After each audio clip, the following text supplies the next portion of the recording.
Oi, oi, pessoal, nosso terceiro podcast da vida e a gente vai falar hoje sobre um tema que me agrada. Eu gosto desses temas polêmicos, eu gosto de trazer algumas reflexões aqui para vocês e quem sabe até para outros colegas dentro da cirurgia plástica. Eu acho que a gente precisa pensar um pouco, refletir um pouco sobre que trabalho que a gente está fazendo.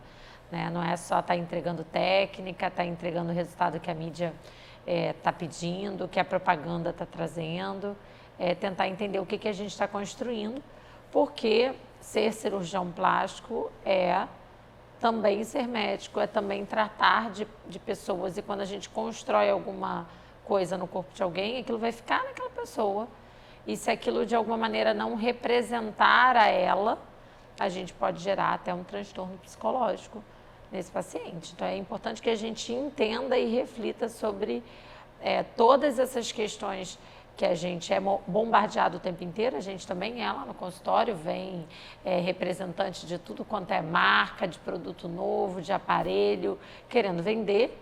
E a gente precisa, quem tem que separar o joio do trigo são os cirurgiões plásticos, somos nós.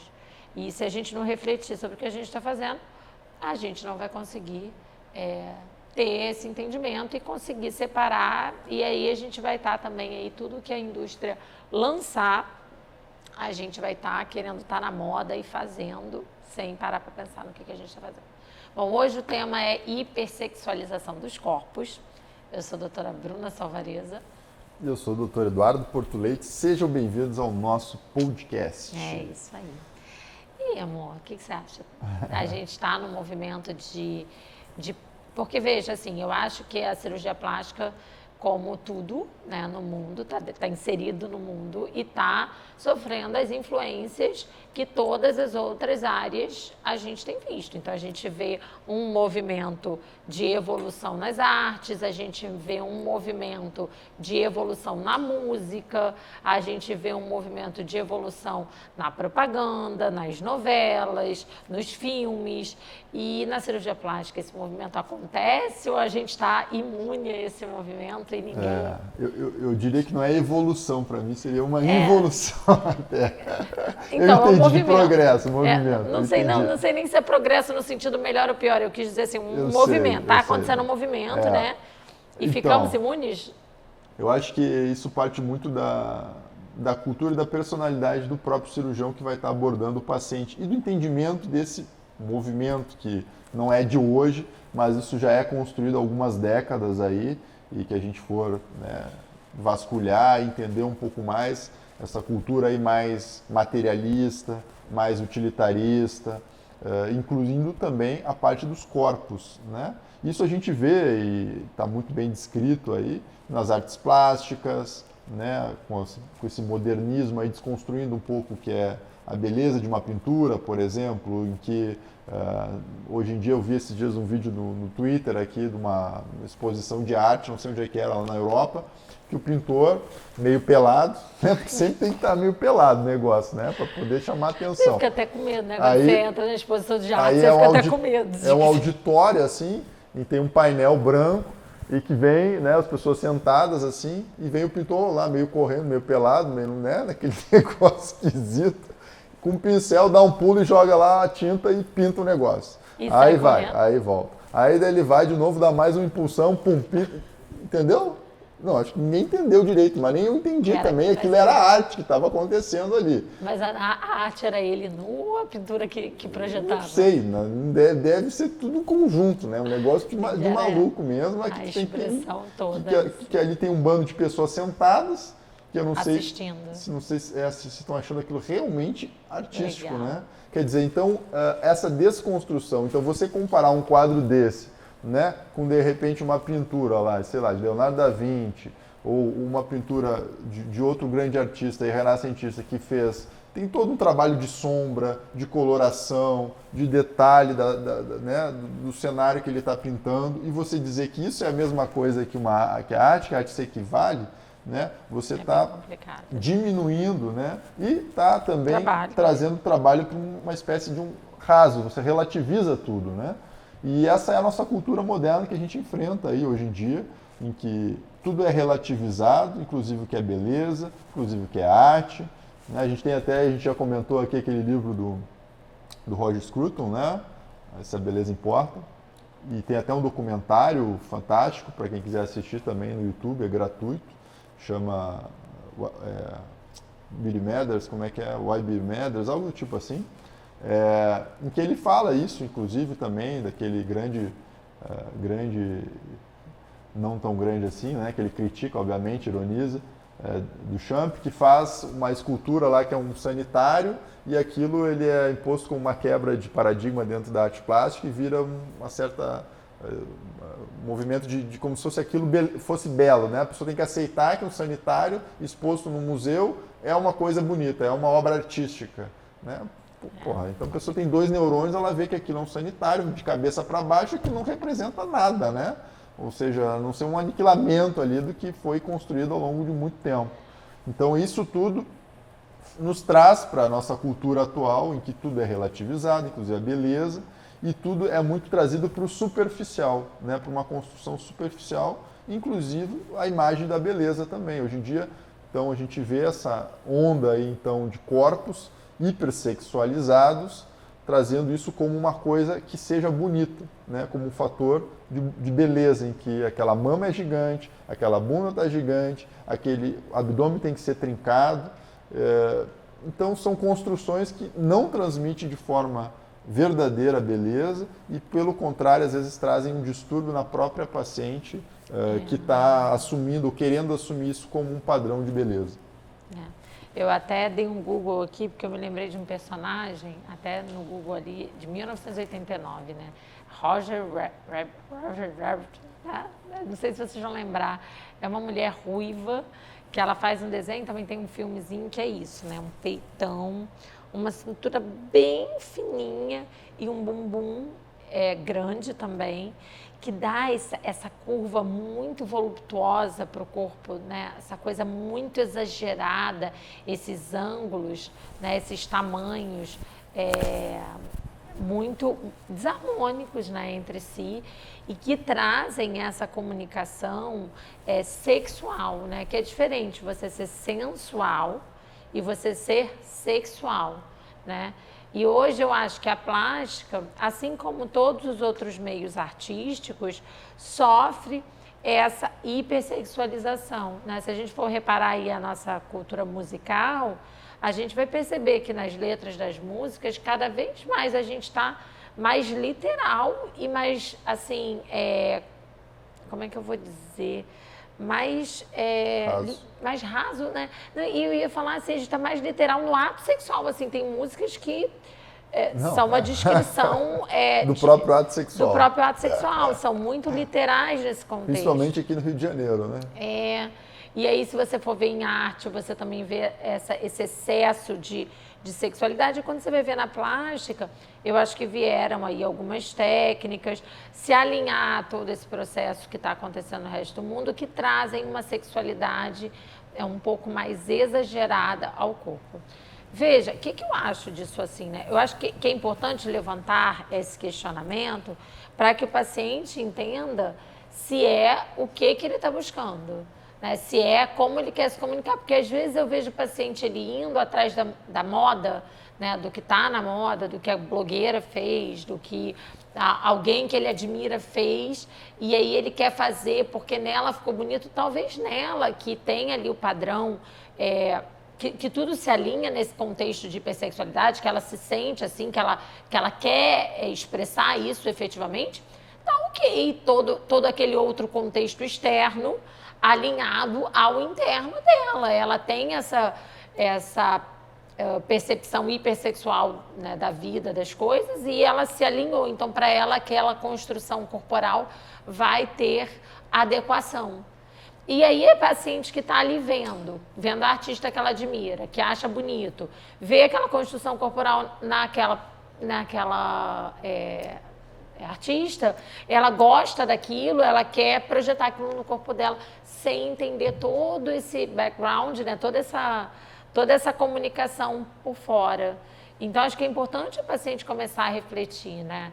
Eu acho que a gente tem técnicas talvez específicas relacionadas à mama, que trazem essa comunicação um pouco mais sexual. Óbvio que vai depender da escolha do cirurgião, vai depender da escolha da prótese. Tem muita coisa que a gente precisa, né, considerar, mas tem técnicas relacionadas à mama, que eu acho que trazem muito essa comunicação. Né? A região, a lipoaspiração, principalmente relacionada à região de abdômen, né? A região glútea, né, principalmente relacionada à prótese, eu acho que a lipoenxertia a gente consegue ser muito mais sutil na construção do glúteo. E lábio, eu acho que lábio é uma coisa também que tem uma comunicação sexual maior, né? Se você não souber... passa, né? Porque sensual é bonito, assim, é legal. Passa do sensual para o sexual se você não souber construir esse lábio. Sexual barra escroto, assim, né? Tipo, muito ruim. Na nossa opinião, é isso, né? Isso. Mas, então... E eu acho que tem algumas técnicas específicas para cada uma dessas construções, talvez são os 4 pontos que eu acho que vale a pena a gente abordar, que trazem essa sexualidade a mais para o corpo, que eu acho que a paciente precisa saber se é o que ela quer. Ela precisa ter claro isso, é isso que eu estou querendo, é assim que eu me sinto, é assim que as coisas vão se unir, né? Que isso vai me fazer me sentir mais fortalecida, porque senão pode ser que a pessoa, ao contrário, faça um procedimento e se sinta desconstruída, né? Estranha. Um estranhismo entre quem ela é e o que ela tem representado em si. E aí, cirurgia é diferente de corte de cabelo, é diferente de maquiagem, porque não dá para tirar, né? Não dá para passar o demaquilante em casa e resolver o problema. Então, precisa refletir antes. Fala aí um pouquinho sobre essas técnicas. Não, eu acho que só antes de entrar nessa técnica, eu acho que um ponto fundamental o que a gente vê hoje, uma certa imaturidade, tanto das pacientes que envolvem esse tipo de entendimento, quanto dos profissionais que estão atuando no ramo da estética. Por quê? A paciente ela pode ter esse entendimento, essa influência, essa questão toda que você está falando, né, da influencer ou da artista que vê, e determinar aquilo como padrão de belo. Aí você pega um profissional, né, também, que hoje em dia pode até ser tecnicamente bom, tem uma formação boa, ele tem as ferramentas ali na mão dele, mas ele não tem uma formação de personalidade, maturidade, de entendimento dessas outras questões que estão em volta, e vai conduzir essa paciente para esse caminho, que é o caminho da hipersexualização, baseado no modismo, que a gente sabe que não vai, de certo ponto, levar ela a uma felicidade plena, e muitas vezes acaba entrando até num espectro aí de dismorfismo corporal, que são, às vezes, essas aberrações maiores ainda que vão aparecendo. Então, eu acho que tem esse componente também, né, da personalidade, de quem está conduzindo, o comandante que está conduzindo isso tudo, porque certos pacientes você tem que frear, você tem que falar, não, esse não é o caminho, ou daqui adiante eu não vou usar essa técnica, que a gente vai estar falando até aqui, né, sobre elas. Então, também tem isso tudo, quer dizer, da mesma forma que o paciente está mergulhado nessa cultura aí que a gente falou moderna, os cirurgiões também estão, e poucos conseguem tirar a cabeça para fora dessa água e respirar e ver, de repente, o mundo de uma realidade mais histórica e entender que a beleza, ela não existe certos modismos e existe o que já é tradicional. O que eu acho disso? Eu acho que tem 2 coisas aí. O que eu acho é assim, a formação nossa, né, a gente se formou, a gente sabe como é que é, né? Uma formação técnica de técnicas, né? Então, todas essas técnicas aí a gente aprendeu, em algum momento, inclusive, a gente fez, né, lá no nosso processo de formação. O entendimento, formação técnica do profissional, saber executar a técnica, né? O entendimento do ser humano, do que é beleza, de como construir aquele indivíduo, não é ensinado em lugar nenhum. Em qual lugar que você aprendeu? Na faculdade? Não. Né? Na formação de cirurgia plástica? Não. Não tem, isso não tem durante a formação técnica. Então, eu acho que a grande maioria dos colegas é ignorante, no sentido real da palavra, ele é ignorante. Ele sabe entregar a técnica, o conhecimento. Está na moda, a paciente chega pedindo e ele executa. Simples assim, cara crachá, tipo, vim pedir um hambúrguer, toma um hambúrguer. assim, né? Eu acho que não passa por essa reflexão, esse entendimento, essa construção do que é aquele indivíduo, como que de fato a beleza pode entrar na vida dele como algo positivo, se de fato aquilo ali vai compor ou descompor aquela pessoa, porque por mais que essa pessoa não tenha tido essa formação, cabe a ela colocar o paciente. Porque o paciente menos ainda tem que ter essa formação. Exatamente, claro. Então, o paciente não tem nenhuma responsabilidade de ter essa formação. Ele veio ali, ele falando para mim assim, doutor, eu quero colocar todas essas ampolas no meu lábio. Quem tem que entender se aquilo cabe ou não cabe, constrói ou desconstrói, compõe ou descompõe, sou eu. Só que se eu não tenho essa formação intelectual, filosófica acerca do que é beleza, como que eu posso ajudar aquela pessoa. E aí, sendo médico, é essa a nossa obrigação, ajudar o ser humano que está ali na nossa frente com as nossas ferramentas, a nossa é a beleza, mas, né? Então é importante que a gente entenda isso. O cirurgião plástico é um médico que trata as pessoas com a beleza.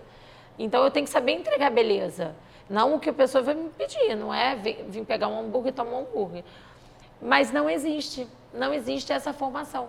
Então, eu acho que muita gente, assim, que vai ouvir o podcast, fala, do que eles estão falando, entendeu? Tipo, não existe essa formação. E aí você, no nosso caso, foi uma busca por outras vias, por outros meios. É uma construção intelectual, filosófica, de literatura, de ver beleza, de estudar beleza, de ver belo. Bela tem outras áreas, arquitetura, música, arte, né?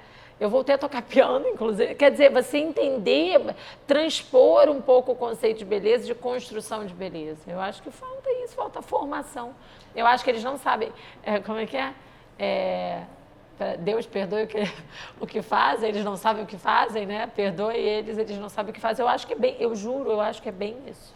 E infelizmente aí quem está, como eu tinha falado lá no início, o comandante é o cirurgião plástico, é quem está comandando esse navio. Tem que ter formação. Né? Então ele vai estar indo para uma direção, quer dizer, você tem que saber escolher quem está direcionando, né, esse seu barco aí, que é a sua, né, tem uma responsabilidade sobre o caminho da beleza que você está tomando. Então tem que ter esse tipo de entendimento para não cair nessa hipersexualização que hoje em dia a gente vê, que ela vai acontecer através então da mama, aquele colo hiperprojetado, né, com aquele decote mega marcado, né, ou aquele abdômen de lipo HD todo marcado, com, né, superficializando muitas vezes ali uma área em que vai gerar uma certa fibrose para o paciente, sendo que às vezes o abdômen está trincado, mas a coxa não está trincada, quer dizer, a pessoa só vai poder ver o abdômen dela. Se olhar para a perna, ferrou, quer dizer, já não vai combinar, quer dizer, o abdômen não está conversando com a perna, aí vira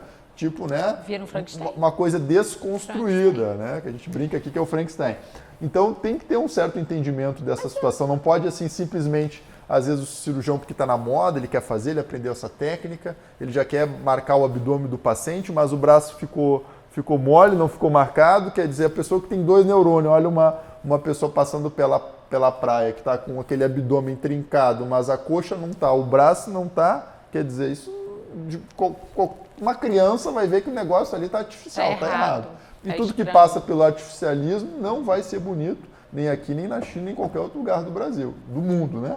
Então, se indicar isso, em certo ponto esse comandante aí tá com algum problema, né? E gera na paciente uma série de angústias. A gente não sabe essas pacientes aí que ficaram com algumas fibroses no abdômen, né? Porque a lipo HD ela tem suas indicações muito restritas, num universo muito restrito. Grande parte não tem essa indicação maior e não pode vender essa ilusão para as pacientes. E de certo ponto, às vezes as que fazem, que não estão no peso adequado, são mal indicadas por modismo, ou por questão financeira, aí não sei, acabam, de certo ponto, depois engordando, não segurando aquele peso, mas ficam com aquela fibrose gerada pela cirurgia. Isso também não é, obviamente, marketeado por aí e a gente acaba não tendo a publicação como uma técnica tem, né? Então, e aí vai, na cirurgia plástica tem inúmeras técnicas da moda, né? Então, o cirurgião ele tem que ter uma certa, os 2 pés no chão para segurar, às vezes, essas ventanias, esses tornados, quer dizer, ver realmente o que está acontecendo, para ver o que a gente vai oferecer para o paciente pensando no longo prazo, pensando numa estética que vai deixar esse paciente feliz, que algo que de repente pode ser reversível ou não. Quer dizer, tem outros componentes, não só o da moda, né? Exatamente.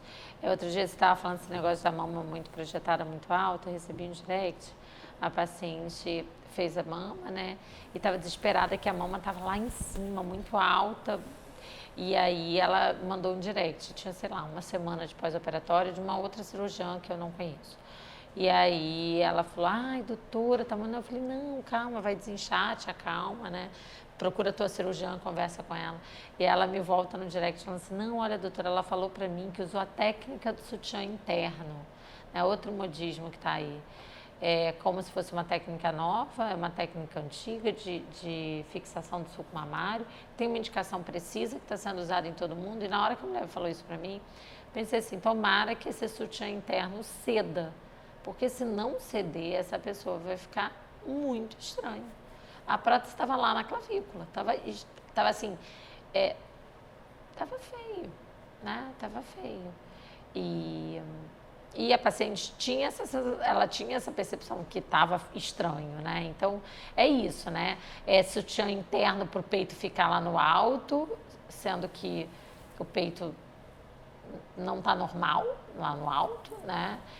Lipo HD em corpos que não são HD e que aí esse corpo não tem contexto entre si e fica estranho. Então, né?